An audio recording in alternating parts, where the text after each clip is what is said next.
और देखिए इस रिपोर्ट में भी जिक्र हुआ है लवीव का। एक अहम खबर लवीव से जुड़ी आ रही है। रूसी हमलों से फिर दहल गया है यूक्रेन का लवीव शहर। क्रूज मिसाइल से हमले में लवीव में भीषण तबाही हुई है। 72 घंटे के अंदर लवीव पर दर्जनों मिसाइलों से हमला किया गया है। अटैक की तस्वीरें टीवी9 भारतवर्ष पर आपके सामने हैं। लवीव के औद्योगिक क्षेत्र पर गेरान ड्रोन से हमले को कैसे दिया गया अंजाम, ये देखिए।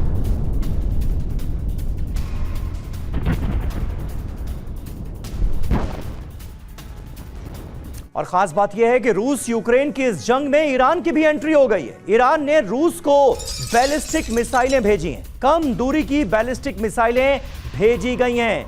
यूएस यूरोपीय अधिकारियों के हवाले से ये खबर सामने आ रही है। ईरान की एंट्री से तनाव बढ़ने की आशंका है।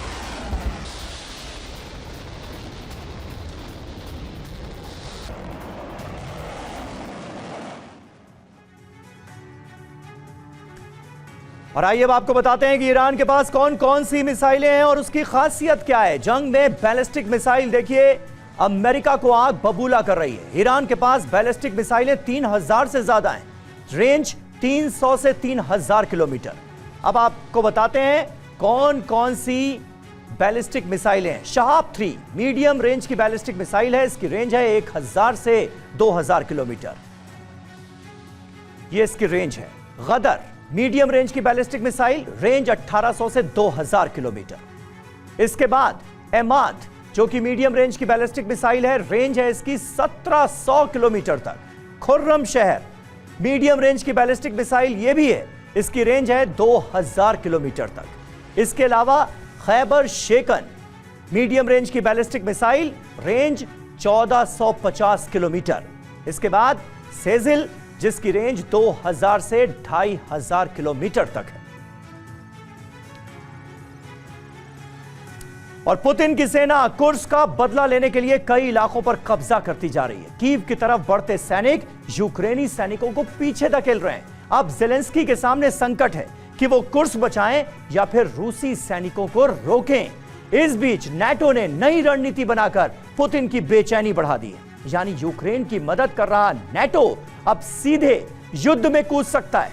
और ऐसा हुआ तो यूरोप में एटमी विस्फोट होने से कोई रोक नहीं पाएगा, जिसकी धमकी पुतिन देते रहे।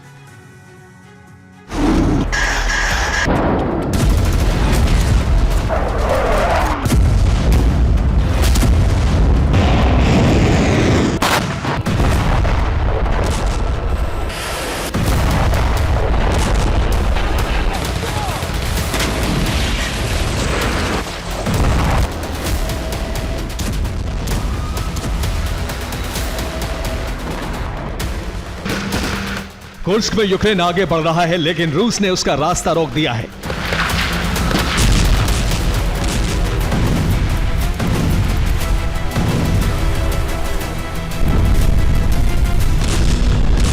क्योंकि रूसी सैनिक तेजी से कीव की तरफ बढ़ रहे हैं।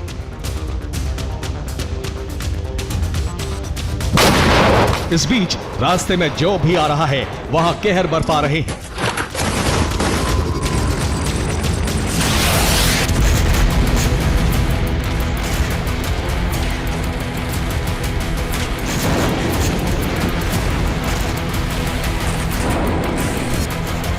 इस वक्त पोक्रोवस्क में भीषण जंग छिड़ी हुई है।